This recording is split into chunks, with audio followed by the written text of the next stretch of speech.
We're rolling. Hello, good friends, and welcome to All-Star Sunday, the edition of the 10,000 Layups podcast. I'm Kyle Radke here with Julian Andrews. Julian, what's up, dude? I'm doing great. I'm excited to watch some meaningful competitive basketball today. Who isn't? That's the thing. I've worn my Luka Doncic Youth Extra Large jersey on this podcast today that I got last year. Nice job. Rep the I don't even know why you're repping Luka, but yeah, I guess you just like the guy. I love Luka. I love me some Luka. Thanks everybody watching on YouTube right now. This is our first broadcast that we are posting to YouTube. So if you're watching, hi, thank you. We acknowledge you and we love you. I think that's it for intro. I will say this: we had a really good podcast on last week with I think it was uploaded on Thursday with John Krasinski from The Athletic. We talked about Wolves, where this season kind of ranks on the season sucks like power rankings, and it was high. Spoiler alert. Yes, high was the answer. We talked some trade deadline stuff, and then we just talked some fun stuff overall. So we baited him into saying things that he might regret about his peers. Yeah, we're making those like. Have you noticed how I'm trying to think of what website even does it? They basically create these these graphics, and it'll say like John Krasinski says Ricky Rubio might get traded. But that's like the whole graphic. And then it's like, but that wasn't really a real report. He just said that maybe he could be traded, but like maybe Karl Anthony Towns could be it would be allowed for Rubio to be traded. The league would let it happen. Yes. According to John. But yeah, again, not us. Aggregators take that. Yeah. It's not coming from us. This is coming from John. Though to be clear, if this podcast ever gets aggregated, that would be awesome. Mm-hmm, so, if you're in the aggregating business, rep the brand, get us out there. Kyle, speaking of Luka, Luka cards. Yeah. Worth a lot of money. I saw some kind of cryptic tweets from you about how you might have some advice for us mere mortals and new entrants into the card world. Would you like, in the words of teachers, do you have something you'd like to share with the class? I do. I would love to share. So I was thinking this weekend, and I did a bunch of research because I have some time, because that's something I think we all have right now. So two things I was thinking about was, I have 6 guys, first off, like 6 NBA players that I want to that I think you should target, and I think it's a smart idea, and they're guys I'm keeping an eye on. But before that, people always ask me like when to sell. So if you think about it, right now, if you were selling a card that was their auction ended in the last 3 days for an NBA player, shame on you because nobody was playing. So like sometimes you get that lucky boost of a 40-point game or a 50-point game. You don't get a boost if nobody's playing. Now, if you have an all-star potentially ending tonight, I don't know what the all-star game or like what the slam dunk contest, we're recording this on a Sunday. So by the time you're listening to it, I don't know if that does anything to bump. Well, by the time you listen to this, Anthony Simons cards are going to be worth $1 million. $1 million, yeah. I'm just putting that out there. Yeah, so just be smart about that. One thing I would say to keep an eye on is when people get their stimulus checks for sports card collectors. And I know it sounds stupid, but if somebody has $1,400 and they see a card that they always wanted, or a few cards they always wanted, or they have an extra $30 or $40 or $50 or $60 to bid up a card because they have an extra $1,400 in their bank account. I know, as silly as that sounds, like people should be using it to, you're stimulating the economy, right? Because you're paying me and then I'm paying somebody else, hopefully with that money. So hopefully it works out. But yeah, I think that's something to keep an eye on because that's where this whole boom started. It was people working from home, people getting stimulus checks, people that didn't need that money. Yeah, using that money to boost the card market. So that's something I would keep an eye on. I would keep an eye on, like, if you have a card that you've been waiting to sell and it's $1,000 card, wait until people get those checks and then see it. If you can sell it. I think that makes sense. Nice. So who are these players? Who are these Kyle Radke special? Okay, so I have 6 guys. I'll go down my list here. So the first, Darius Garland from the Cavaliers. You can get his PSA 10 Prism card for $100. That was the rookie card. That's PSA 10. And if you think about it, to get a pack of Prism right now is like, I think it's like, somebody correct me if I'm wrong. I honestly think it's like $60 or $70. Mm-hmm.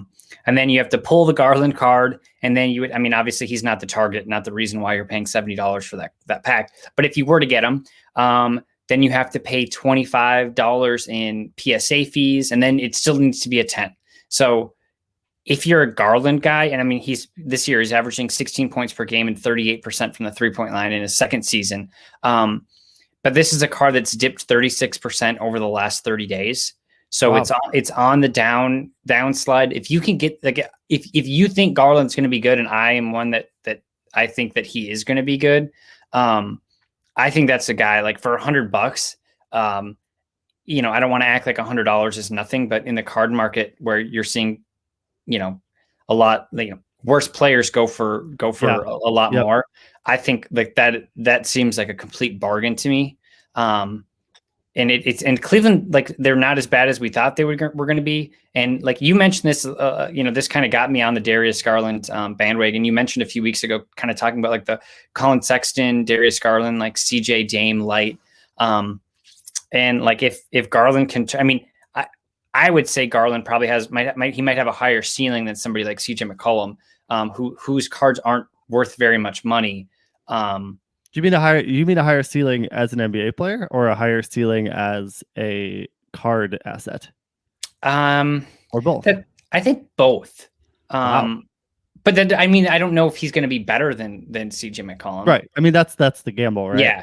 But CJ came off the bench. He averaged like 4 points a game his first season. That's kind of what I'm saying. Like some of these guys that get these opportunities where I'm like, I always like, it's tricky, right? In the NBA realm, because you're trying to judge players.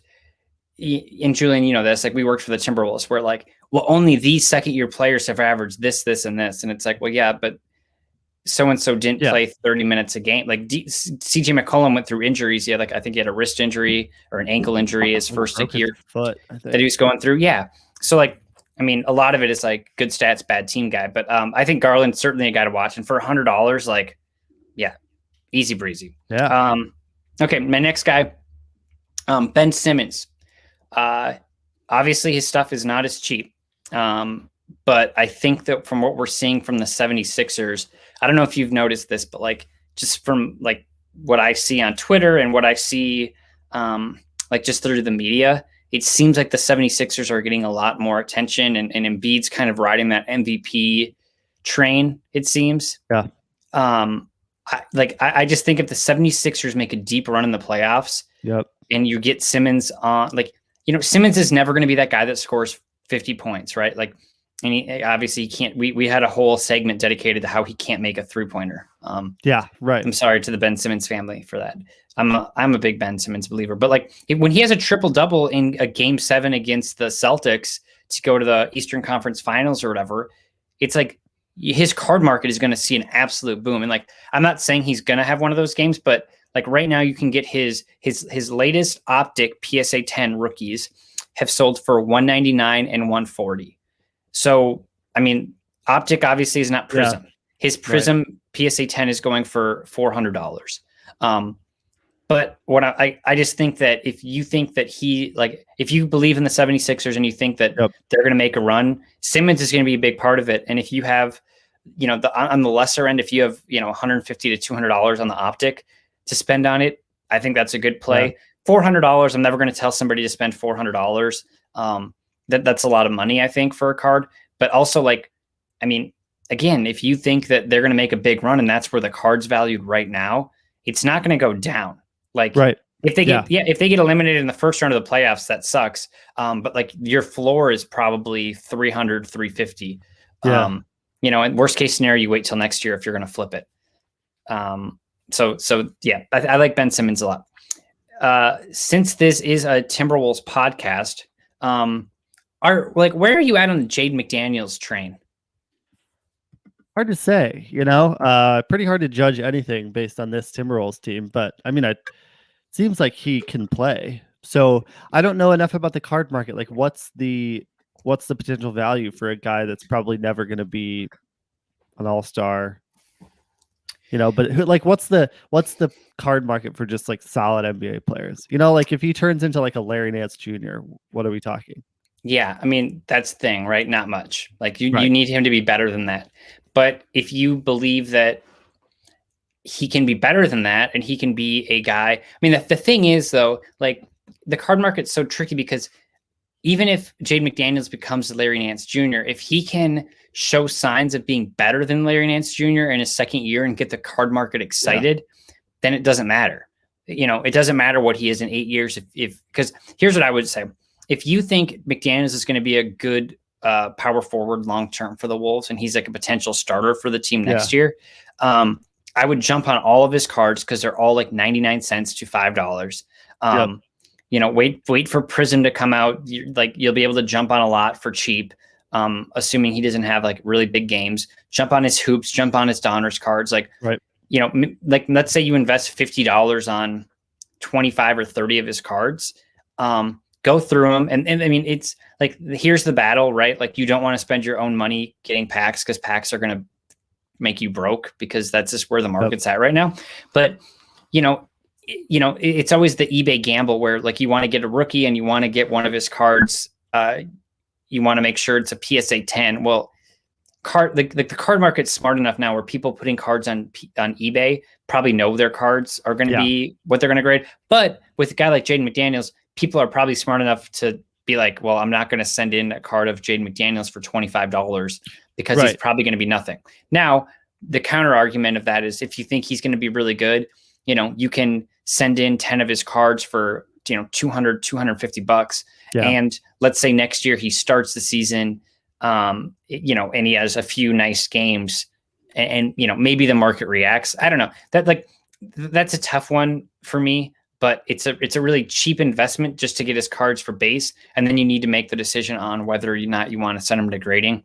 And I would normally advocate not sending a card like him to PSA, but also I'm the same guy that I just sent like at the beginning of the season, or sorry, the end of last summer, I sent a bunch of Nicholas Claxton Prism cards to PSA. Dude, he's looking good. And I'm going to get him back in the next month. And it seems like it's going to be perfect timing for their playoff run. Do I think Nicholas Claxton's really good, or is he benefiting from James Harden? Well, probably benefiting from James Harden, but that's the thing. When these guys get on the national stage and all of a sudden Claxton has a 20 rebound game in the playoffs, right? You're going to see a huge boom in his cards. He's a solid player though. Yeah, I agree. Another guy to watch for the Timberwolves. I guess you could make an argument to target. I mean, D'Angelo Russell's not playing right now, and I think he's been pretty disappointing overall, but you could get his PSA Prism rookie for $100. And, I'm not going to be doing that. But if you're just wondering like where his market's at, it's relatively cheap, and his floor, it's probably as low as it's going to go. I mean, yeah, that's the thing. It's if you're, I don't know, you got to think that even the biggest D'Lo hater would say that he's better than he's been this season. Yeah. And so I think that's the type of guy you want to look for, right? Yeah, I mean, again, like it's not very exciting, and I get as a Timberwolves fan how it might make you kind of hurt a little bit, but that makes a lot of sense.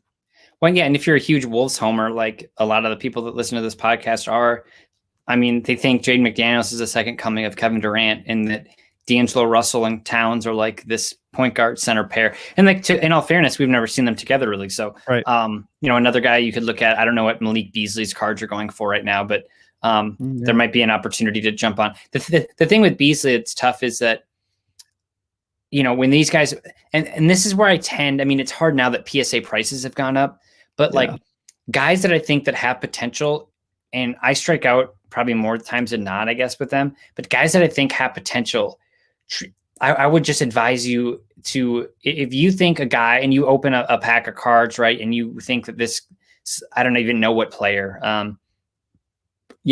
Tyrell Terry, right? He plays for Dallas, or John. I'm just like literally looking at cards in front of me.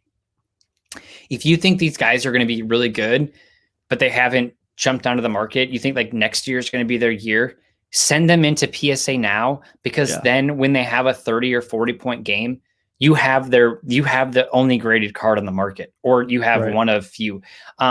Again, like there's more guys that don't work out than do, but that just make sure you're ready. Like that was a big thing in the NFL, and it didn't work out. But like, I've sent a bunch of Jacob Eason Colts cards in to get graded last year because you knew it was probably Phillip Rivers last season. Yep. You knew that he was probably going to be in the conversation to start. I mean, obviously they got Carson Wentz. And likely when my Eason cards come back, I'll probably hold them and just hope that Wentz sucks again like he did last year, and that Eason starts the game and the market gets excited about him. But those are the gambles that you need to take if you want to make, I don't like, you're not going to make huge money, but you could obviously like you flip a guy for $150 because that's how the market reacts. How many guys do we have left? I think we have 3 guys left. Yeah, that was 3. So we have Garland, we have Vanderbilt, and we have Garland, Simmons, McDaniels. McDaniels, not Vanderbilt. My bad. Yeah, Garland, Simmons, McDaniels. You can jump on the. I mean, I'm sure I was confused. I always confused Vanderbilt and McDaniels in my head. Which sorry, Wolves fans. I think I think the Jared Vanderbilt card market is probably pretty affordable. This is for big money. The big money people. Let's go Giannis. Yeah. So for sure you need a lot of money for this guy. His Prism base is going around $3,300. Oh my God. But I mean that is a lot of money. But in early February, the card was at $4,100 for just his base this year. No, sorry, it's rookie Prism. Okay, I was like, oh my, what the? Okay, gotcha. So his PSA Prism base from his rookie year is right around 3,300. That's it. That's a boot that's a dip from 4,100 in early February. Mm-hmm. If like I said, like 3,300 is a lot of money. Dollars is a lot of money. Yeah. But I will say, buying one. I will not. Yeah, I'm not in that market. But I would say getting the card during the All-Star break might not be a bad idea. Because if you think, I'm not sure what place the Bucks are in the East. I think maybe 3rd. They're obviously not as dominant as we've seen in the past. And the 76ers are getting a lot of the love. But if you think that the Bucks can make a serious run in the playoffs with Drew Holiday at point guard and whatever, and if they end up in the NBA Finals, this card's probably going to double. If Giannis is going up against LeBron in the NBA Finals, this card's probably going to be worth $6,000. Right.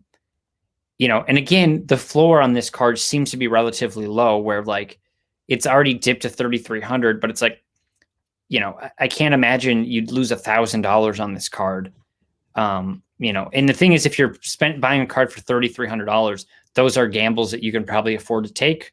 Know, so I mean, also there's like the question of the timing, like you might not be trying to flip this in the next 6 months, so there's this little idea of a long-term hold as well. And I'm a big fan of that personally.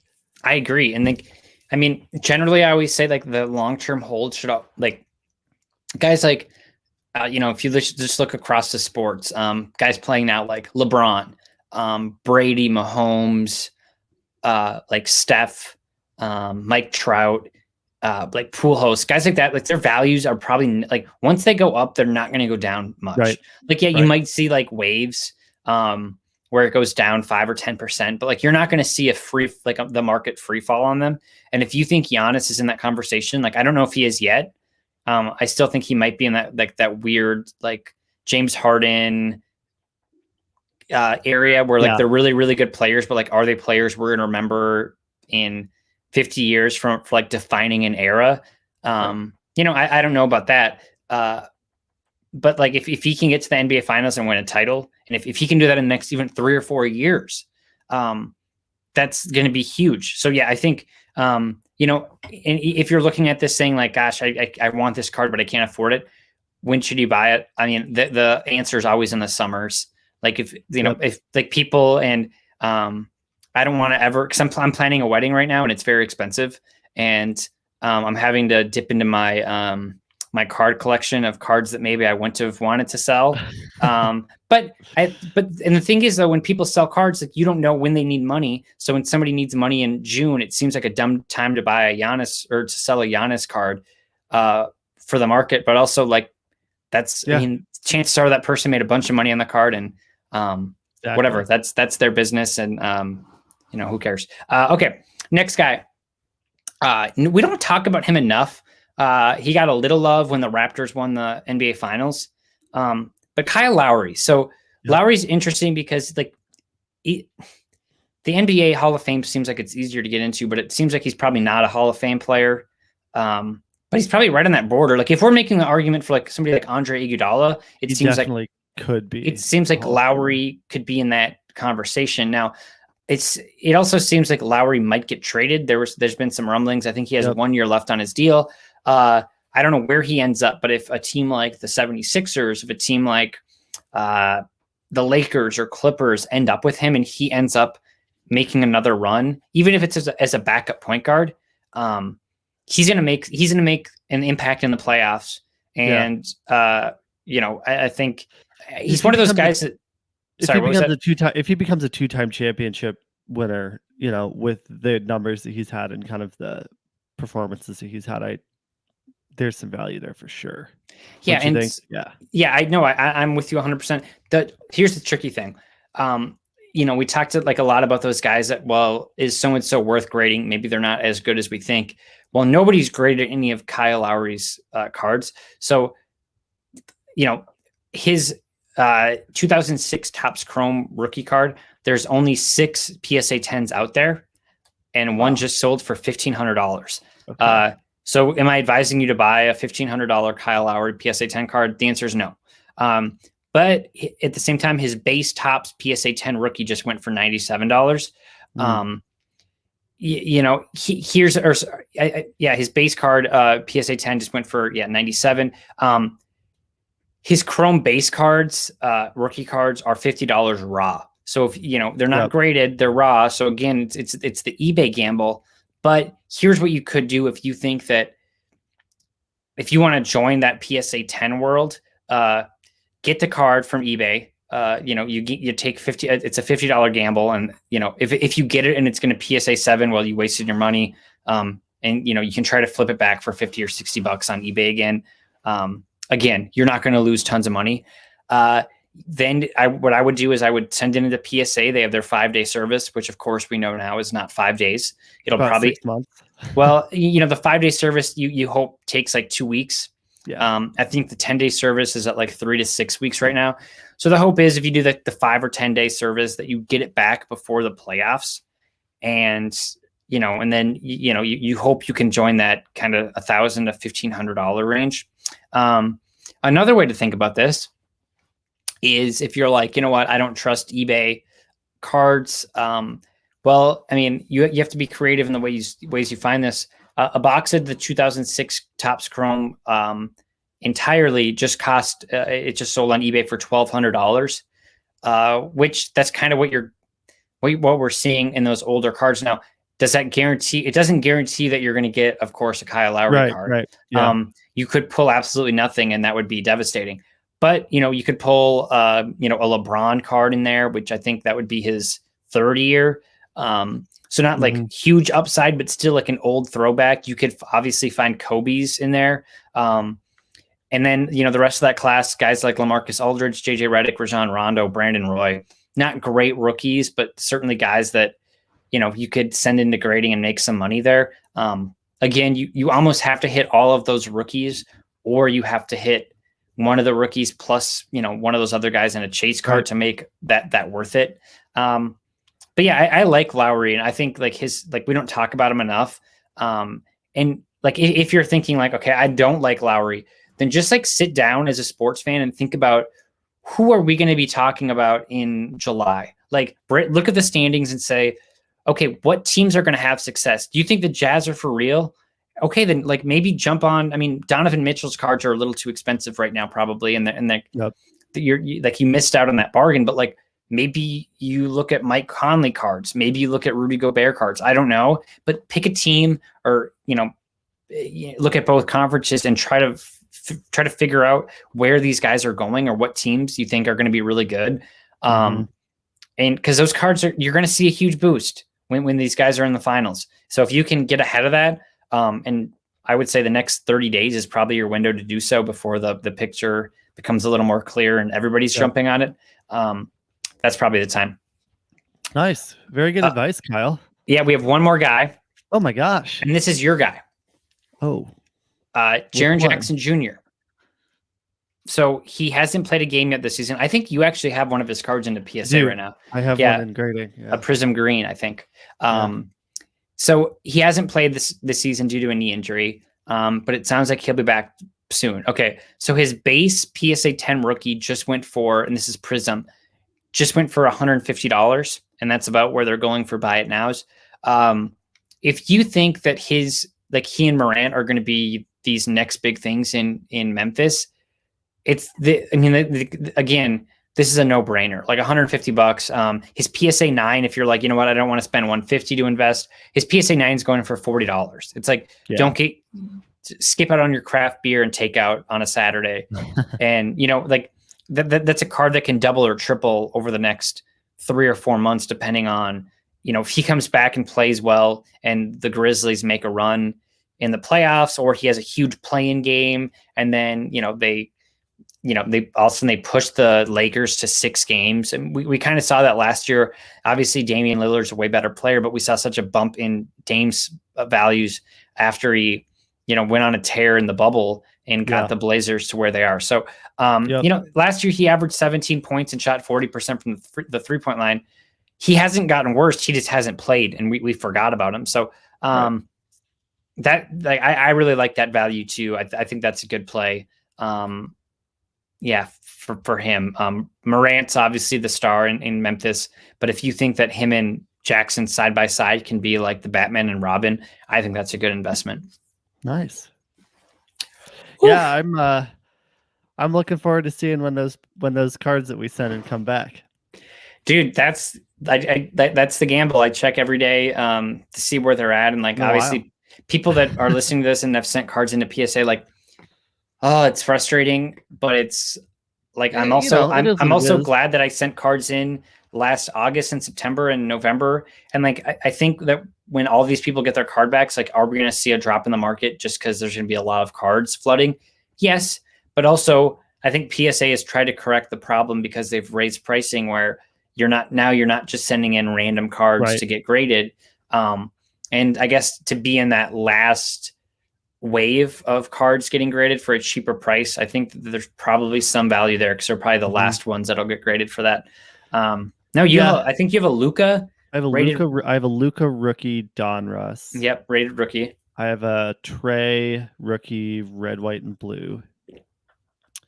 I have a Jaren Jackson Jr. green rookie, and then a Shea green blue velocity. Blue velocity. Yeah. So optic. We'll see how those grade. I don't know. I think for me, I'll probably hang on to all of them, kind of no matter what they grade, just for at least for a little while. I feel like with somebody like Luka, I don't really see that price dropping. No, I think you're probably right. So I'll probably sit on that, but I just kind of like him. So it'll be fun to have him graded and protected, and that'll be great. But we'll see what happens. Obviously, it'd be great to get good grades, but I like the cards too. So. I think just by looking at those cards, I looked at them and I think you're not going to get lower than a 9. I don't think for either of them. They're in decent shape. There's no obvious scratches or anything, but we'll see. No. We'll see. I think it'll be good. I sold my baby yesterday. I sold my Zion Williamson blue velocity optic PSA 10. And the wedding's paid for. I got a good chunk for it. It was one of those things that I set it for a price like $200 more than the market was going for. Yep. And I woke up this morning and somebody bought it, and it was one of those things where you're obviously happy because you went 30 or 40% above the market price, and somebody decided to buy it. But it's also one of those things where it's like, and I always have this argument, right? Because realistically, I think people that are listening to this podcast too, we're not millionaires, right? We're not we're not like the Gary V's and these we're people that they can grab a card and put it in a safe and they don't need that money at all. So I think there's, for people that, especially people on Twitter that I talk to, yes, they have disposable money, but not to the extent where they're not trying to find a profit off of it. Yeah. So it's also full disclosure, I've never bought a card. I've only bought packs. Yeah. And so I'm kind of interested in getting into buying cards, but it's once you start kind of buying cards, then you get into this more speculative. It's hard because, and I will say too, I think it takes away from like the collecting aspect too. Yeah. It makes it more of a business decision, which is also fun because when you were a 9-year-old kid, I remember like I was telling my parents all the time, like, no, you guys are stupid. This is going to be worth so much money one day. And it took 21 years in a pandemic, but here we are, and here we are, baby. Like the market's booming. So no, but like that's something I deal with every day where I'm like, okay, like I had a Justin Jefferson Prism Silver, and it wasn't going to PSA 10. It might not have PSA 9'd. And I got offered $350 for it on the first day I got it. I sold it. 2 weeks later, it was at 150. I love Justin Jefferson, and like the 12-year-old kid in me would have been so excited. But like at the same time, do I need, like, I have 30 of his rookies already. Do I need another one? That's, I think that's like the I think a lot of people, it's like your sports card investor and then the sports card fan, and they're constantly battling and you're trying to like hedge your bets against each other. But that's also what makes it fun. And that's how I'm feeling about Top Shot right now. That's a good transition. I was going to say, we talked about this on Top Shot in one of our text conversation. I was going to call you Luca. I mean, Luca Andrews. Julian, where's the Top Shot market at right now? Obviously, this weekend was a big one for him. Where's it at? Are you surprised by the market? Are you not surprised? I have a few thoughts on this too. Yeah. So, I mean, if you look at it, it depends on your point of comparison. Like that's like the first thing. The thing you have to realize about Top Shot is it's like straight up just not been around for very long. Mm-hmm. So we don't know what the market is really at all. It is way down from where it was like for 3 days, 2 weeks ago. Yeah. Like there was that brief time when everything just spiked. It was, And then everything kind of has dropped, and then it dropped again, and then it dropped again. So it's been trending down. And so it's obviously kind of discouraging if you're like looking at it as a value thing. And it's like, okay, like my collection was worth whatever, this much on this day 2 weeks ago, and now it's worth this. But I think that it's kind of good. Although it's like frustrating because part of me is like, I should have just sold everything when it was at high. It's like, yeah, of course, duh. Hindsight is 2020. Yeah, thanks. But there's no way to know. I mean, sure, I guess there might have been a way to know. At my level of like analyzing the market or whatever these people like who pretend that they know what they're doing are saying, that was impossible. You just have to realize there's no way for you to know. There was a time, there was weeks when it seemed like everything on Top Shot was a good buy. Maybe that was a little bit naive, but at the same time, it's like, what are you going to do when something just keeps going up?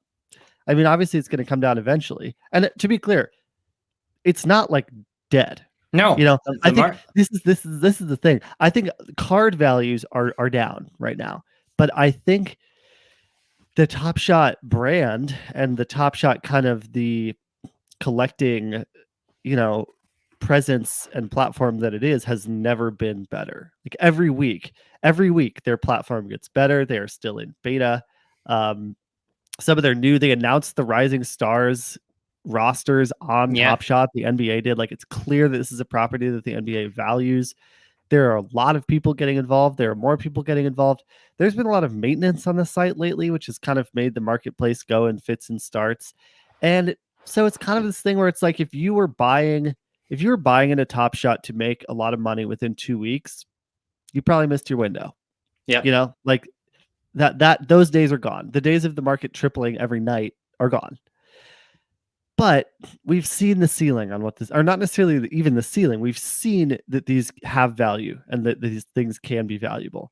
And I don't see this becoming nothing.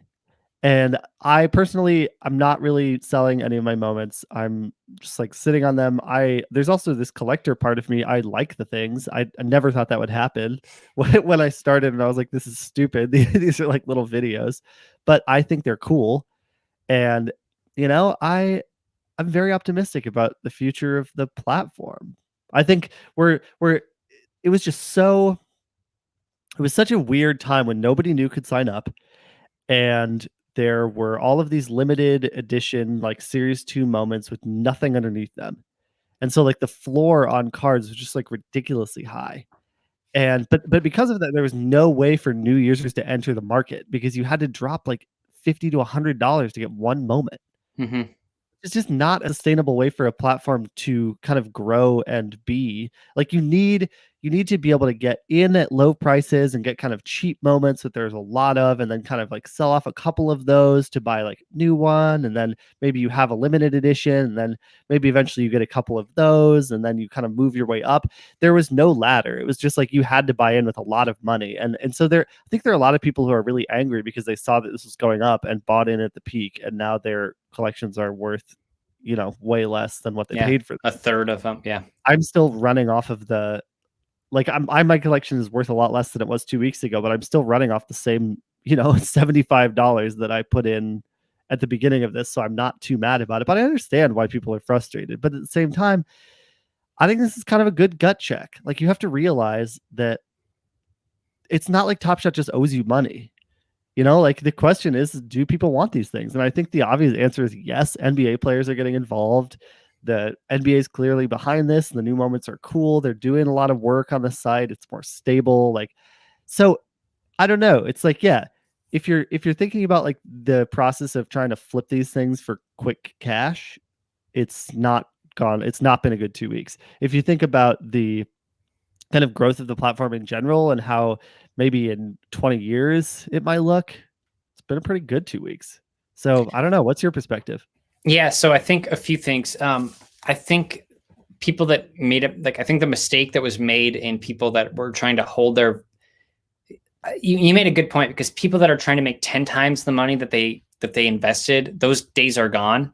Now, can you, I think we're seeing from these all-star moments, if you get an all-star moment in a $14 pack, I think the lowest a player's going is like $70 or $80. Yeah. So yeah, I mean, yeah, you can flip it, I guess, for 8 times. So I guess my last comment wasn't great, but I guess so that's still there for $80 to $100. The problem was, I think we all thought that when more users used the platform and used Top Shot, there's more money in Top Shot, right? But that doesn't necessarily mean more money per moment. It just means more money for all the moments. And that's good long-term for Top Shot. It's not good short-term for our wallets. So if you're on Top Shot, this is good for the overall brand. It's not good for the people that, have held on. And I think, a lot of us that thought Series 1 and Series 2 were going to, their values were just going to be crazy, and they certainly still could. The market is looking like people don't care if it's a Series 1 or Series 2.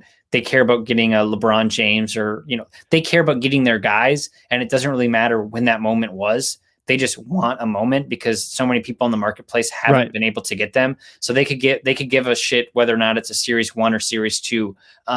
The limited editions are still holding their values, but we're not seeing that. I think our group, we all kind of pounced on Series 1 thinking that it would be like these rookie moments, and they certainly still could. But it doesn't look like the new users really care where these moments are from. Well, yeah, but also there's this element of it, which is there's only 2 series right now. Yeah.